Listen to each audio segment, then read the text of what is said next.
السلام عليكم ورحمة الله. أشهد أن لا إله إلا الله وحده لا شريك له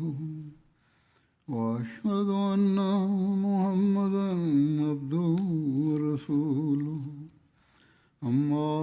بعد فأعوذ بالله من الشيطان الرجيم بسم الله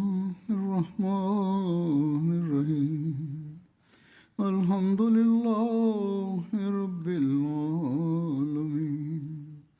الرحمن الرحيم مالك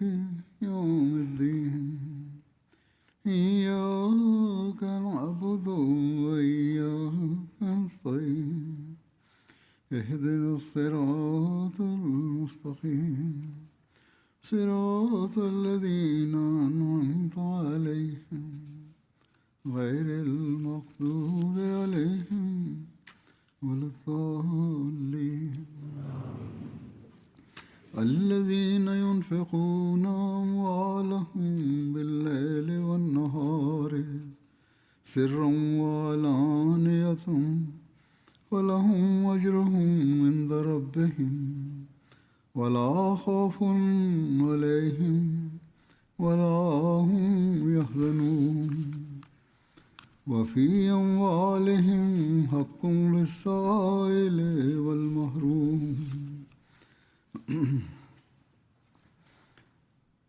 पहली आयत जो मैंने पढ़ी है خپل مال شپه ورځ پټم او په ښکاره هم د خدای پاک په لاره کې خرج کړي د هغوی لپاره د هغوی رب سره د هغوی اجر محفوظ دی نه به هغوی څه ویره لري او نه به غمجن وي او بل چې کوم د آیت دا د زاریات سوره زاریات آیت دی خدای پاک فرمایي چې دوی په اموالو کې د هغو خلکو حق هم شته چې غواړي او چې څوک نشي غوښتی د هغوی حق هم شته حضور فرمایي چې نن به زه د رسول کریم صلی الله علیه و وسلم د جود و سخا د اوسوي باره کې به څه روایتونه بیانوم د دغو روایتونو نه معلومیږي چې دې باره کې څنګه هغوی بار بار د مؤمنانو پام ګرځولی دی او همدغه شان خپل عمل چې کوم د هغوی هغه څنګه و دا د کومو آیتونو چې ما تلاوت وکړو لکه څنګه چې ما وویل په دې کې هم او نورو ډېرو آیتونو کې هم خدای پاک د خدای حقونه او د بندګانو حقونو د پوره کولو او د دینی ضرورتونو او د نورو حاجتونو هم د پوره کولو طرف ته پام ګرځولی دی او دغه حکم د لاندې رسول کریم صلی الله علیه و وسلم د حقیقي مؤمن پام هم دې طرف ته ګرځولی دی او د ټولو نه مخکې د ټولو نه زیات د هغوی خپل نمونه وړاندې کړې ده او د خدای پاک د احکاماتو عملی تصویر په خپل او سو هغوی موږ ته ښودلی دی نو صرف یو خلق نه دی بلکې د هغوی د ژوند هره لحظه د قرآن مطابق وه ځکه حضرت عایشه د هغې د اوصافو باره کې دا فرمایلي وو چې کان خلقه القرآن چې د هغوی اخلاق د قرآن عین مطابق وو نو کم خلق هم چې راواخلی نو رسول کریم صلی الله علیه و وسلم د هغې اعلی ترین مثال وو چې د هغې نه زیات لوی بل مثال نشي وړاندې کېدی برحال حضور فرمایي لکه څنګه چې ما وویل چې د هغوی د جود و سخاوت چې کم خلق دی د په دغه حواله به یو څو روایتونه وړاندې کوم حضرت انس بیانوي چې نبی کریم صلی الله علیه و وسلم دغه دعایه کلماتو سره به دعا کوله چې اللهم انی اعوذ بک من البخل والکسل والارذل العمر وعذاب القبر وفتنة المحیا والممات چې خدای زه د بخل نه د سستۍ نه د ناراستۍ نه بدترین عمر نه او د قبر د عذاب نه او د ژوند او د مرګ د فتنې نه ستا پناه غواړم همدغه شان دې باره کې یو دعا دام ده د حضرت انس روایت دی هغه وی چې نبی کریم صلی الله علیه وسلم به دا دعا کوله چې اللهم انی اعوذ بک من الهم والحزن والعز والكسل والجبن والبخل وزل الدين وغلبة الرجال شیه خدایا زستا پناه ترازم د فکر او د غم نه او د عجزۍ او د ناراستۍ نه او د بزدلۍ او د کنجوسۍ نه او د قرض د زیاتېدو نه او د خلکو د غلبې نه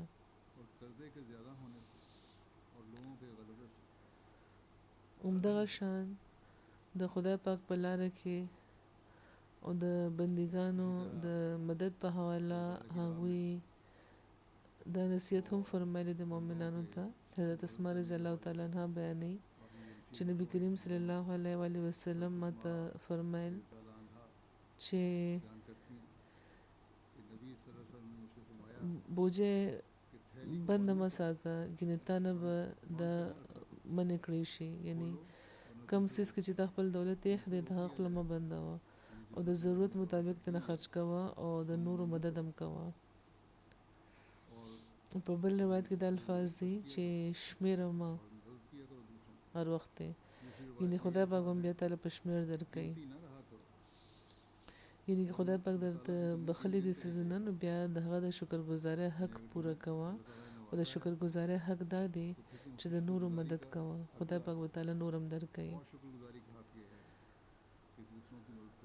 د حضرت ابو هريره روایت دی چې نبی کریم صلی الله علیه و آله وسلم فرمایل چې سخاوت کوونکې خدای ته جوخت دی د جنت ته جوخت دی خلکو ته جوخت دی اور نه لري دی او بخیل د خدای نه لري دی جنت نه لري دی خلکو نه لري دی او اور ته جوخت دی او سخاوت کوونکې جاهل خدای پاک عزوجل ته زیات ګران دی د بخیل عابد نه که یو بخیل وي او عبادت کوونکی وي خو د وی بشکه خو دغه په مقابله کې یو جاهل چې کم دی چې سخی دی نو خدای پاک هغه زیات خوښوي. همدغه شان حضرت ابوبکر صدیق بیان کړی دی چې نبی کریم صلی الله علیه و آله وسلم فرمایل چې په جنت کې بدن داخليږي دوکېباز نه بخیل او نه هغه تن چې احسان خپل یادی خلکو ته نه دا درې خصوصیات دي دوکه کوونکې کنجوس سړی بخیل او چا باندې چې خپل احسان یادی خلکو ته نو دا په جنت کې داسې خلک نه داخليږي. همدغه شان یو بل روایت د حضرت ابو هريره بیانول چې رسول کریم فرمایل چې مؤمن ساده سخی وي او فاجر دوکه ورکوونکی وي او رذل وي. نو ساده مطلب دا نه دی ځینې خلک زموږ دا غني چې ساده نه مطلب دی چې عقل پکې کم وي بلکې د مؤمن باره کې خدا راغلی دی چې مؤمن په فراست کې ډیر زیات وي د مؤمن د فراست هم ډیر زیات اهمیت دی او دینه خبردار کېدل پکار دی. دا مطلب دا دی چې هغه جګړو نه ځان ساتي کریم دی او ډیر فراغ زړه لري او خلک خوښي عزتمند دی نو دا د مؤمن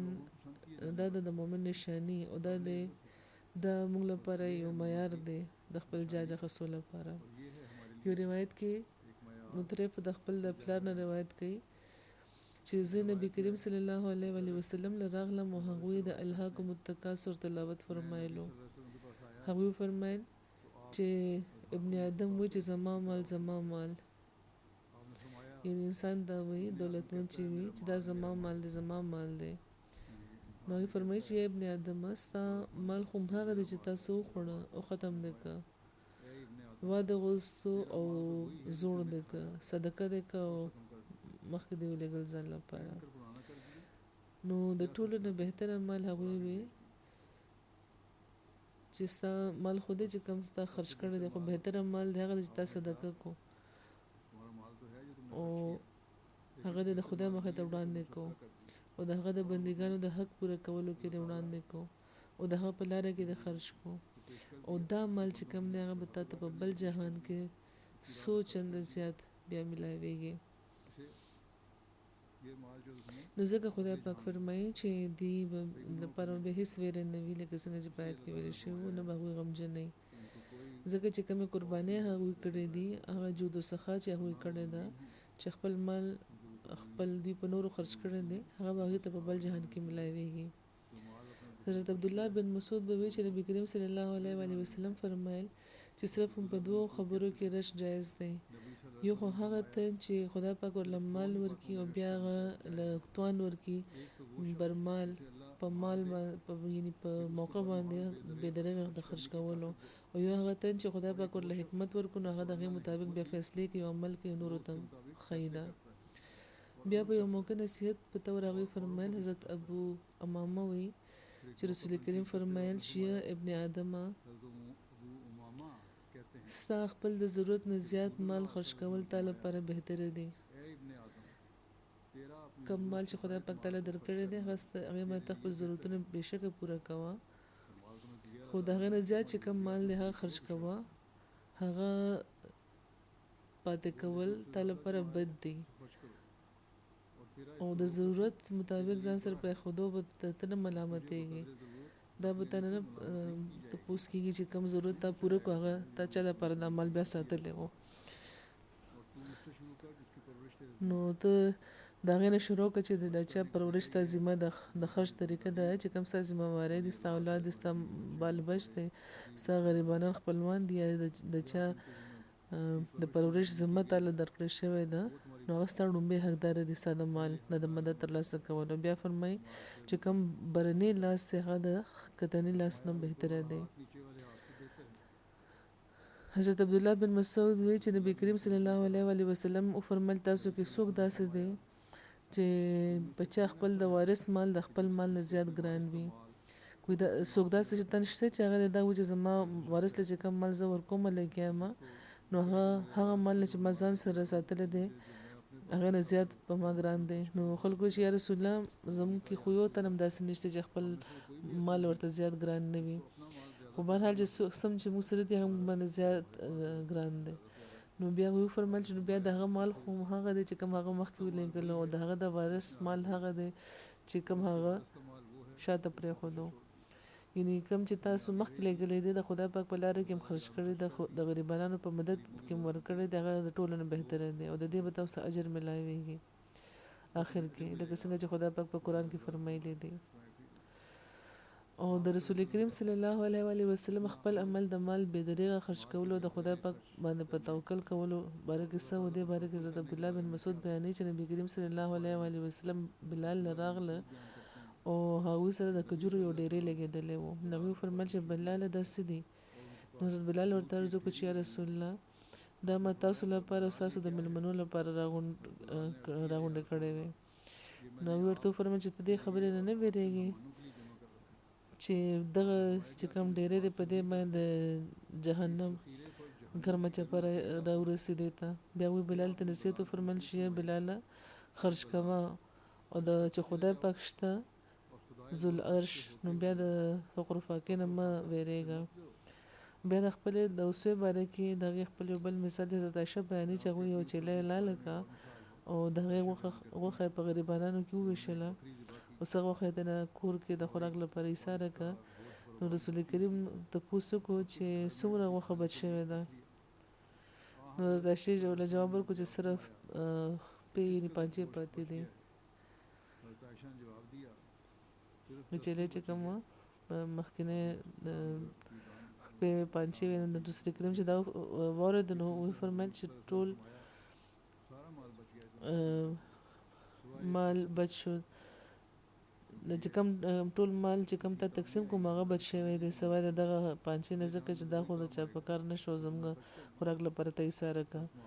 نو په بل جهان کې به هغه ستاسو په کارېږي چې کوم تاسو خرج کو. حضرت معاویه خطاب کولو فرمایل چې ما نبی کریم صلی الله علیه و وسلم اورېدلي چې هغوی فرمایل چې زه صرف تقسیم کوونکی یم او ورکوونکی م خدای دی. د جود و سخا صفت د رسول کریم په ذات بابرکات کې د بعثت نه مخکې هم تر کاملې درجې موجود او د دې ګواهي لکه څنګه چې موږ لولو د هغوی مطهره زوجه حضرت خدیجې حضرت هغه وخت ورکړی و چې کله رسول کریم باندې وړومبی وحي نازله شوی وړومبی او هغوی ناقلاره کور ته تشریف راوړی و. نو حضرت خدیجې ورته فرمایلی و چې د ناقلارۍ ضرورت نشته، قسم په خدای پاک به تاسو رسوا کوي نه. تاسو صله رحمي کوئ، د عاجز بار اوچتوئ، هغه نیکۍ کوئ چې معدومه شوي دي، میلمستیا کوئ او په حقیقي مصیبتونو کې مدد کوئ د خلکو. بیا یو روایت دی حضرت ابو سعید خدری بیان کړی دی چې رسول کریم صلی الله علیه و وسلم فرمایل چې دوه عادتونه دي چې په مؤمن کې هیڅ چرم نشي یو ځای کېدی: بخل او بدخلقي. یعنی مؤمن چې کم دی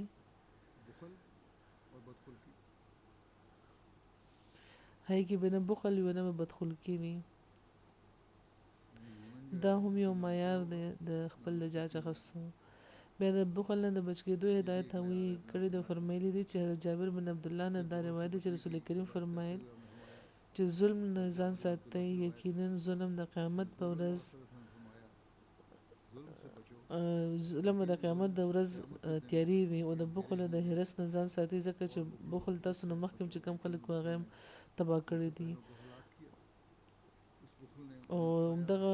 بخل هغوی لمسولي وو، نو هغوی بیا وینې تویې کړی او حرام څیزونه حلال کړي وو. حضرت ابو هریره بیانوي چې رسول کریم فرمایل چې د یو بنده دننه هم چېرته د خدای پاک د لارې غبار او د جهنم لوګي نشي راغونډېدی، او نه چېرته د یو بنده په زړه کې چېرته حرص بخل او ایمان یو ځای کېدی شي. لکه څنګه چې مخکې مې روایت کې بیان شوي دي چې حریص او لالچي او کنجوس چې کوم دي دا نشي مؤمنان کېدی. نو دا دی معیار د مؤمن جوړېدو چې د حرص نه به ځان ساتي، لالچ نه به ځان ساتي، کنجوسۍ نه به ځان ساتي.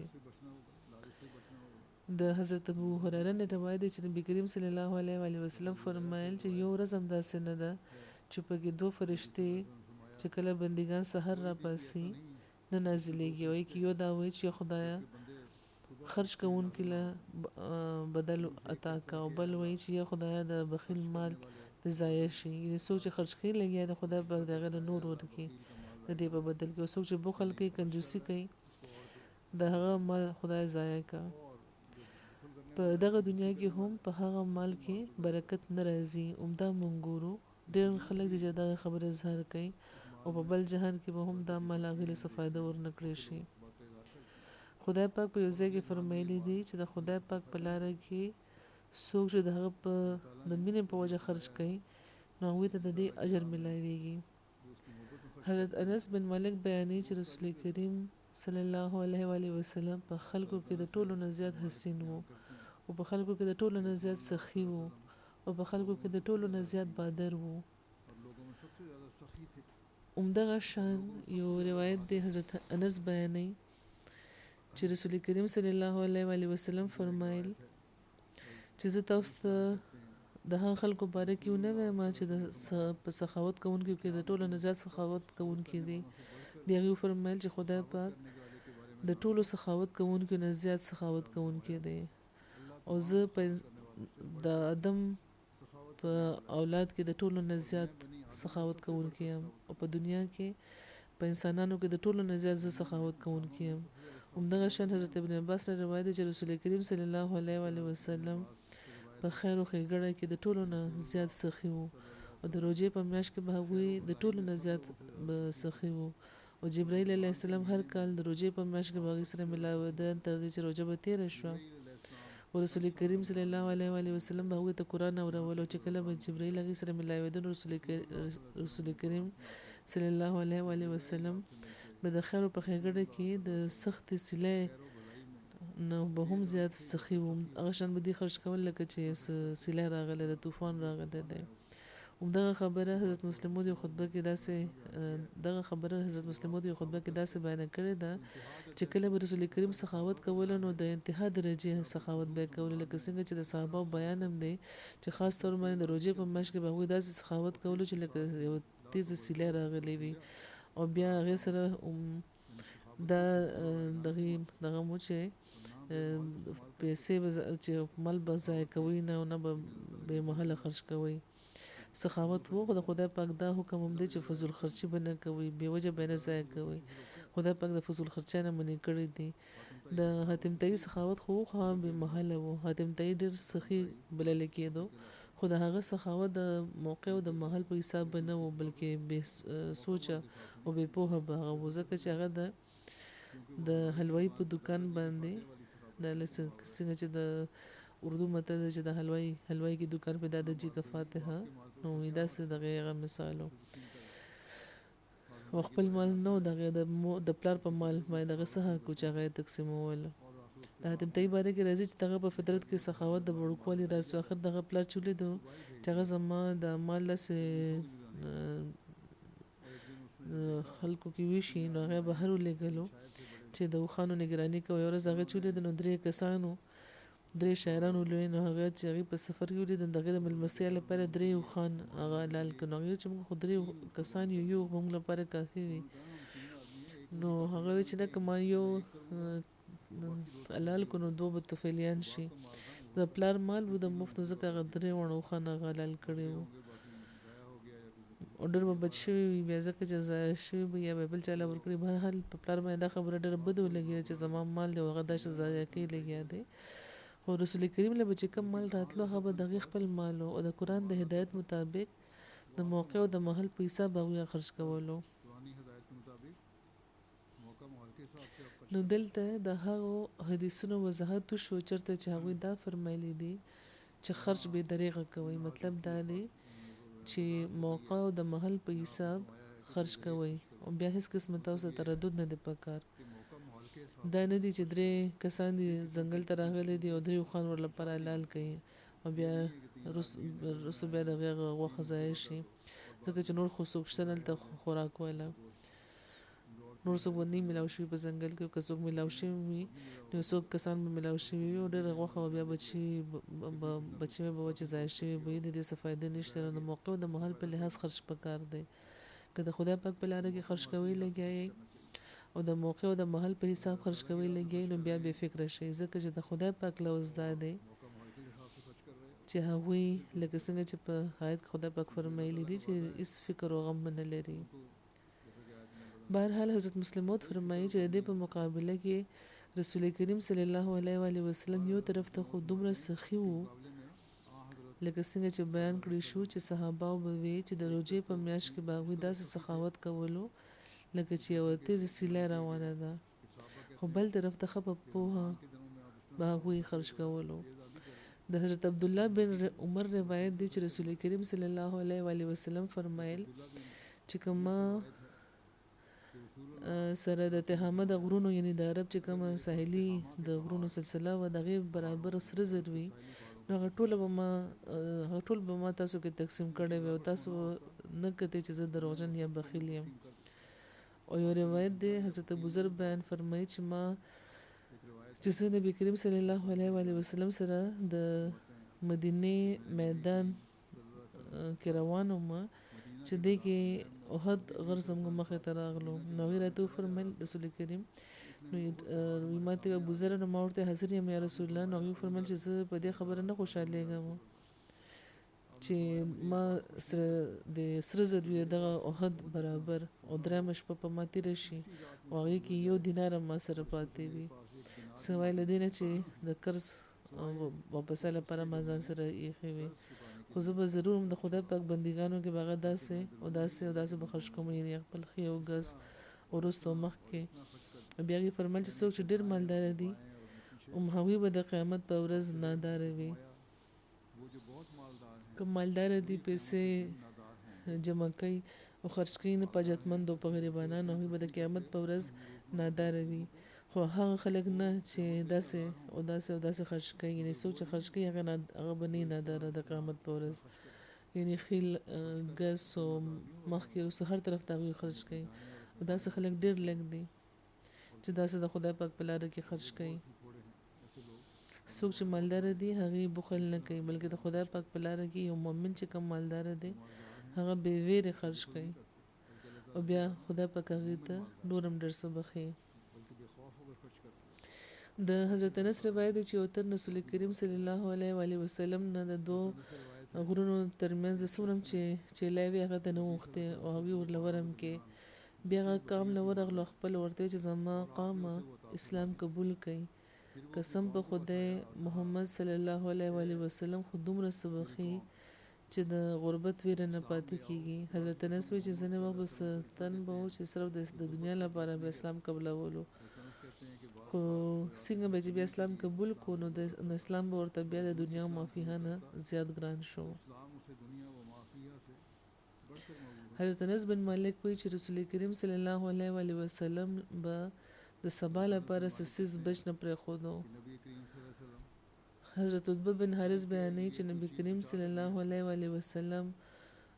مونږ له جمع راکړه د مازیګر د موزاینه پسته وی زر کور ته ورغله او لږ سات پسته وی بهر تشریف راوړه راوی چې ماته نه تاسو کو چې بل چاته نه تاسو کو نو وی فرمایي چې زه په ما د پکور کې د صدقې د مال نه د سرو زرو یو ټوکړه پرې خو ما د خوښ نه کې چې هغه شپه ما سره تیرې کی ځکه ما هغه تقسیم وکړ حضرت مسلمه فرمایي چې رسول کریم صلی الله علیه و آله وسلم مال راغلی و د وی د مخرنګ بدلو حضرت مسلمه فرمایي چې ما سوچو کو چې د تکلیف یا د درد په وجه به داسې وي نو ما ورته زه کو چې رسول الله تاسو د مخرنګ بدل ګورم لګیا ما سره تکلیف په وجه داسې دي نو هغوی وینا هغوی فرمایل چې نه د هغه وو دینارو په وجه ده چې ماخه مونږ راغلی او شپه تیره شو هغه ما خرج نه کړ هغه ما د بسترې په ګوټ کې رانه هیر شوی او چې راته رایاد شو نو سخت فکر راته پیدا شو د حضرت عقبه روایت دی هغه وی چې ما نبی کریم صلی الله علیه و آله وسلم پسې په مدینه کې د مازیګر موږ کړي وو هغه سلام وسر خولو او زر ادره د او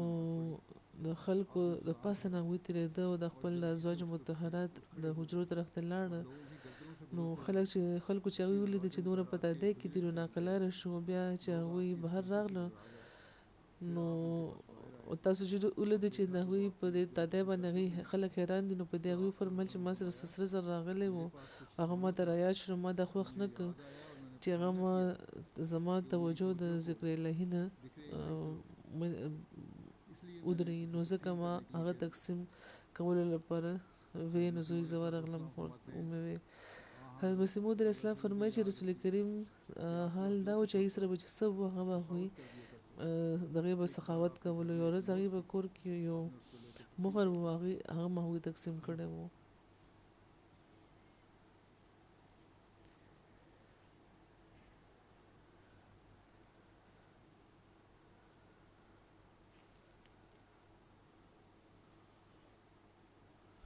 دغه واقعي په ذکر کې یو ځکه حضرت مسلمون د لیکلي دي چې یو ځل د صدقو څخه پیسې راغله او د وشلو په وخت یو دینار چرته په یو ګډ کې پرې وته چې د اوچتولو خیال هغه ته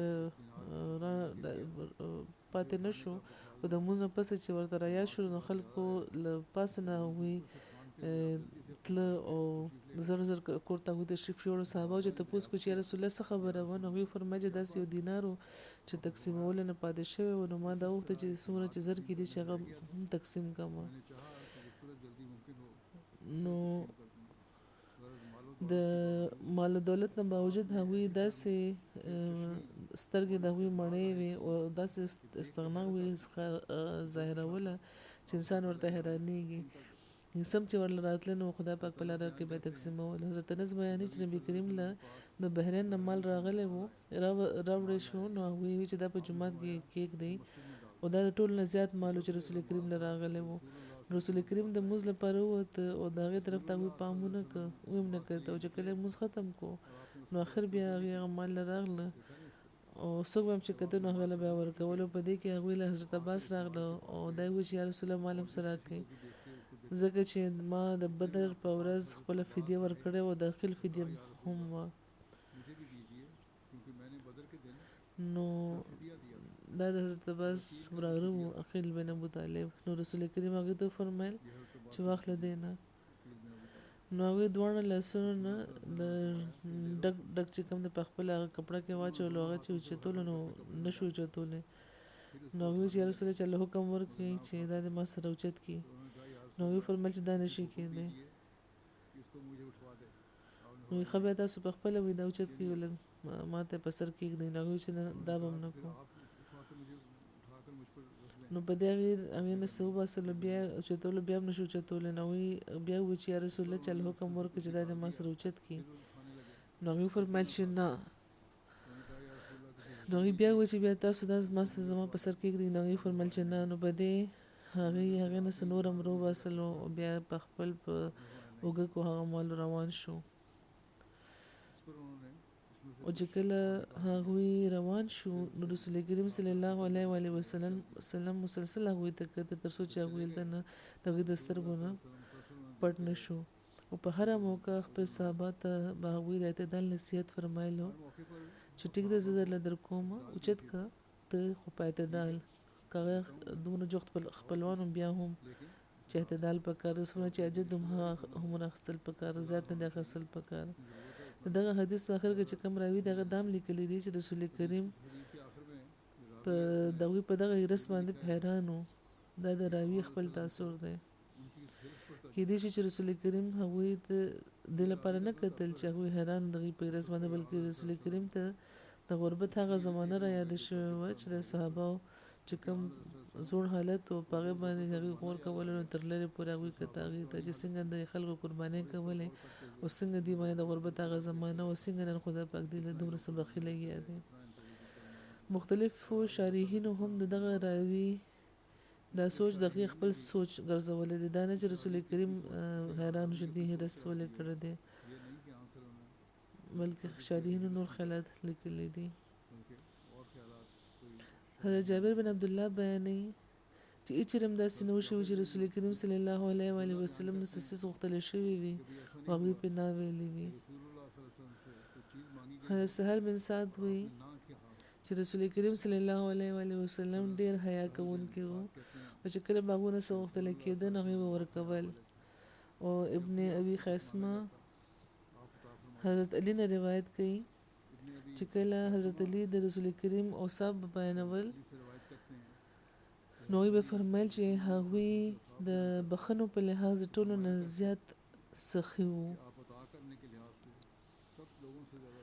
سهل بن سعد بیانوي چې یو ښځه برده د صدر یو قسم دغه راوړی و دا چې رسول الله ما په خپل لاس بوڼلې دی او د لپاره زه تاسو له درکم نو رسول کریم ته هغه داس واغسو لکه چې هغه ته د دې ضرورت وي او بیا وی موږ راغلو هغه صدر هغه تړلې و ځان تاو کړې و نو خلکو کې وته نو چې هغه دا و چې رسول الله دا صدر مال راکې د اغسطو لپاره نو هغه فرمایل چې خا او هغه څو وخت پر په مجلس کې ناس او بیا هغه دنه لاړ هغه کټ کو او هغه تل نه ورولېګلو بیا وې جامې بدلې کې او بل صدر هغه ځان تاو کو نو خلکو ورته و چې هغه ستن ته جاته خونه ک چې دا ته نو وخت ته خبرې چې هغه چرته سایل نه رد کړي نو هغه تن دا وی چې قسم په خدای ما د دې لپاره وخت چې کله زمر شم نو د زما کفن وي نو زه سالوي چې هغه صدر بیا رسو د هغې د کفن په تور باندې استعمال کړی شوی وو یو روایت کې دی چې حضرت مسور بن مخرمه دا روایت دی چې رسول کریم صلی الله علیه و آله وسلم قباونه چې هغه تقسیم کړي وو او مخرمه له هغه قبا ورنکا مخرمه ورته و چې زما زویا خپل زوی ته وي چې موږ سره راځي چې رسول کریم له ورشو زغه سره لاړم هغه زوی مسور دا روایت دی هغه راته و چې د نن ورشه او هغه وروړه نو زه وړوکې مو زه د نن ورغلم او هغه ته مو چې زما پلار راغله دي نو هغه وی تشریف راوړو بهر یو قبا دغه په لاس کې واغې فرمایل چې ما دا تعالی پر سنباله خو ته ګیله راغله کنه نو دینه مخکې چې هغه سه ګیله کړې وي هغه صدر غل ورکو چې دا ما تعالی پر سنبال ساتلې وو راوي چې هغه مخرمت وکړه وی فرمایل چې دا صدر ستاله لپاره د مخرمه خوشاله شو په دغه خبره او یو بل روایت کوي چې نبی کریم صلی الله علیه و آله وسلم د حضرت مخرمه واس پیژندل او بهر هغه تشریف راوړ وزید دي چې زوی د نن تلې او په خپل بهر تشریف راوړ او سره یو قبا او